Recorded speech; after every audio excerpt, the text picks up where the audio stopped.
Kasih karunia dan damai sejahtera Allah Bapa kita dan anaknya Tuhan Yesus Kristus menyertai saudara.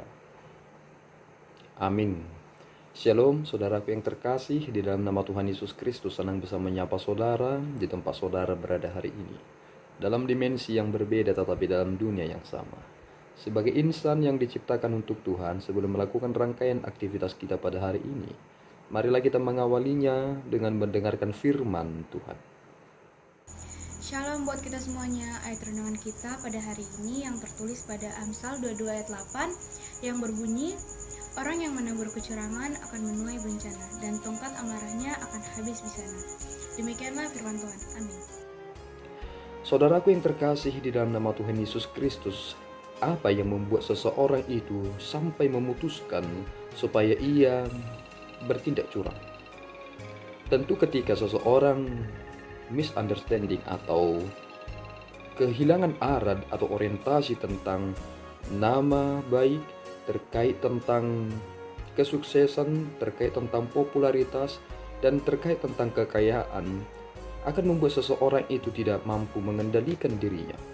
Sehingga ketika orientasi kesuksesan itu menjadi puncak dari segala-galanya, dan ia melihat bahwa kesempatan yang ia hanya miliki adalah bertindak curang, maka ia bisa melakukan apa saja supaya ia mendapatkan pencapaian itu.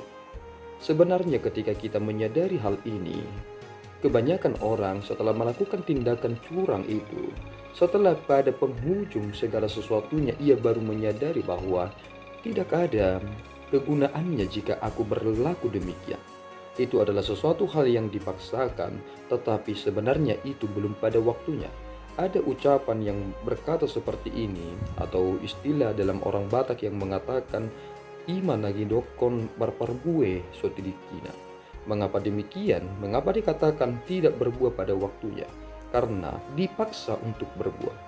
Jika saudara mengetahui ada pohon kopi, ketika pohon kopi tersebut rantingnya terpisah dari batang, ternyata di bagian ranting itu masih ada beberapa biji kopi yang masih menempel. Ketika dahan pohon kopi yang patah tersebut jatuh ke tanah, ketika saudara datang ke tempat itu beberapa waktu kemudian, saudara akan melihat bahwa biji yang menempel pada ranting pohon kopi tersebut akan menjadi merah, tetapi tidak bisa diambil.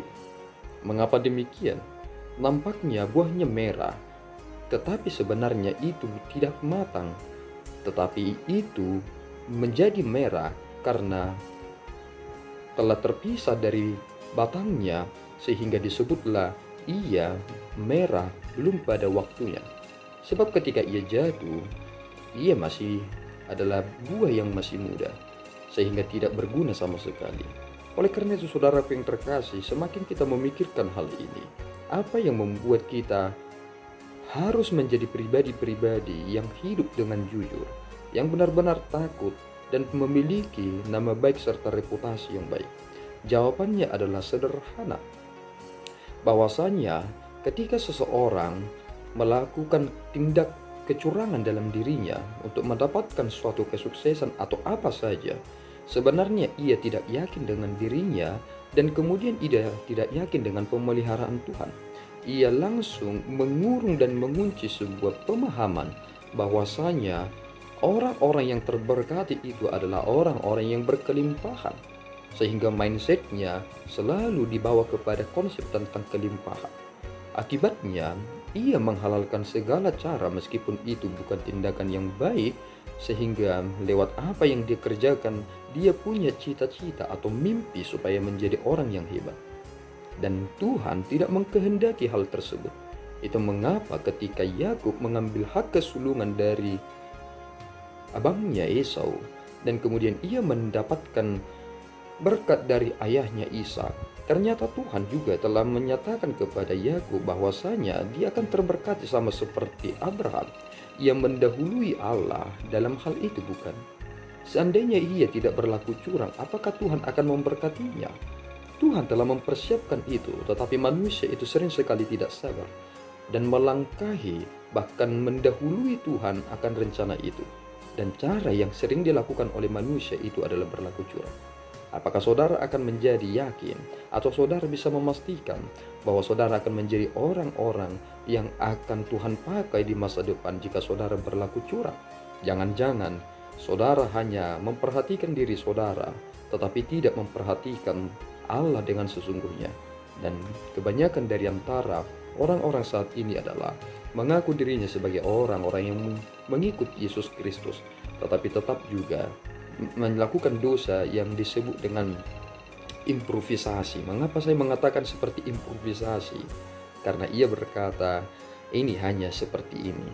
Padahal sebenarnya itu tidak diperkenankan oleh Allah. Oleh karena itu saudaraku yang terkasih, orang-orang yang menabur kecurangan akan menuai bencana, dan tongkat amarahnya akan habis binasa. Apakah saudara ingin mempermalukan diri saudara di masa depan? Jawabannya, jangan bertindak curang. Karena jika saudara bertindak curang, sama seperti atlet yang mengkonsumsi doping supaya ia memenangkan pertandingan, semua gelarnya akan dicabut ketika hasil klinis membuktikan bahwa ia mengkonsumsi doping. Kiranya Tuhan menuntun saudara dan saudara menjadi pribadi-pribadi yang benar. Dalam Yesus, segala sesuatu akan kita lakukan dan penuh dengan kebenaran. Amin, kita berdoa. Ya Tuhan, kami bersyukur atas berkat-Mu. Terima kasih Bapa atas anugerah dan tuntunan-Mu supaya kami menjadi orang-orang yang berkelakuan baik, supaya kami tidak menjadi curang dalam apa yang kami harus kerjakan. Kami berjalan sesuai jalur yang sesungguhnya. Tolonglah kami Tuhan supaya kami tetap memiliki hati yang terus bersabar dan berusaha, bahwa hal yang baik Tuhan persiapkan bagi kami, dan kami harus terus berusaha sesuai dengan kemampuan yang Tuhan telah nyatakan atas kami. Terpujilah nama-Mu ya Bapa, di dalam Yesus kami telah berdoa dan mengucap syukur. Anugerah Tuhan kita Yesus Kristus, kasih setia Allah Bapa, dan persekutuan Roh Kudus menyertai saudara. Amin. Tuhan Yesus memberkati.